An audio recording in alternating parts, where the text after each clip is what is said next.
السلام علیکم، میرا نام جمال احمد ہے اور آپ میرا چینل میجک ورڈز دیکھ رہے ہیں۔ آج میں آپ کو وہ وجہ بتاؤں گا جس کی وجہ سے ہمارے 80% بچے میٹرک تک یا تو پہنچتے نہیں ہیں، اور اگر پہنچ جائیں تو وہاں جا کے وہ فیل ہو جاتے ہیں۔ اس کی بہت بڑی ریزن ان کے ماں باپ کی جلد بازی ہے۔ آج میں آپ کو ڈیٹیل سے بتاؤں گا کہ کیسے وہ 3 مراحل ہیں جن میں جلد بازی کرنے سے آپ اپنے بچے کا مستقبل تباہ کر لیتے ہیں، اور اگر ان 3 مراحل کو آپ اچھی طرح سے بچے کو تیار کروائیں تو آپ کا بچہ ہر کلاس میں نہ صرف ٹاپ کرے گا بلکہ انشاءاللہ وہ کسی اچھی پوسٹ پہ بھی پہنچے گا۔ تو بات کرتے ہیں ان 3 مراحل کی، وہ کون سے ہیں۔ کوئی بھی بچہ ماں کے پیٹ سے سیکھ کے نہیں آتا۔ زبان سیکھنے کے لیے ہمیں اس کے الفابیٹ سیکھنے کی ضرورت ہوتی ہے۔ تو پہلے مرحلے میں ہم کسی بھی زبان کے الفابیٹس یعنی حروف سیکھتے ہیں۔ اگر اردو ہے تو اس میں ہم الف تا بڑی اے سیکھتے ہیں، بچوں کو سکھاتے ہیں، اور اگر انگلش ہے تو اس میں ہم اے ٹو زی بچے کو سکھاتے ہیں۔ فرسٹ مرحلہ آپ کا کلیئر کب ہوتا ہے، اور جب تک وہ کلیئر نہ ہو خدارہ اپنے بچے کو اگلی کلاس میں پروموٹ مت کریں۔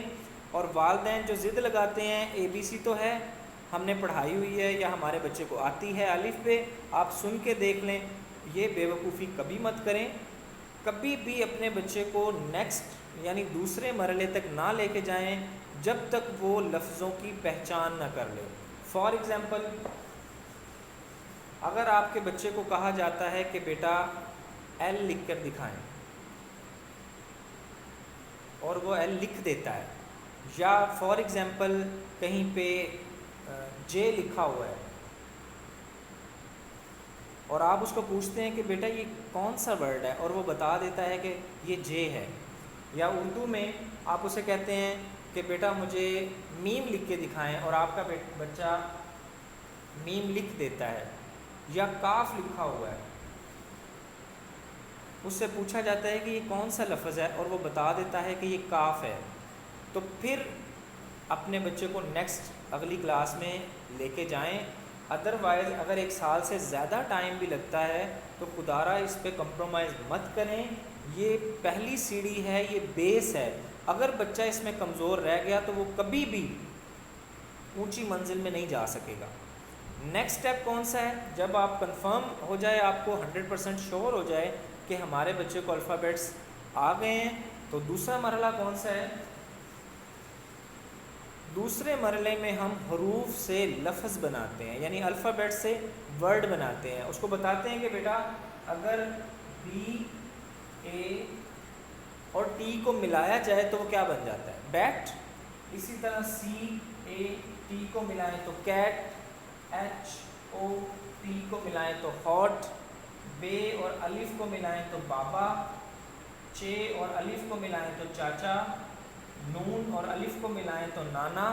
اس کو الفاظ بنانے سکھائیں۔ اس میں بالکل بھی جلد بازی مت کریں۔ اگر اس میں آپ جلد بازی کریں گے تو آپ کے بچے کی بنیاد کمزور رہ جائے گی، یا تو وہ پرائمری میں جا کے پڑھائی چھوڑ دے گا یا مڈل میں، اور اس کی حد میٹرک ہے۔ اور میں نے اپنے 15 سال میں 80% بچوں کو دیکھا ہے کہ وہ میٹرک ان کی اینڈ ہوتی ہے جن کی بیس نہیں بنی ہوتی۔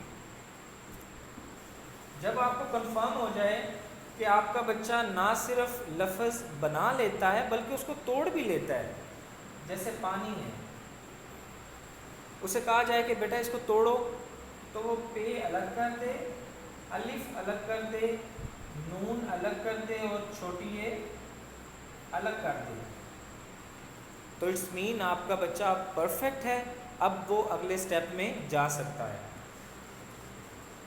اگلا سٹیپ کیا ہے؟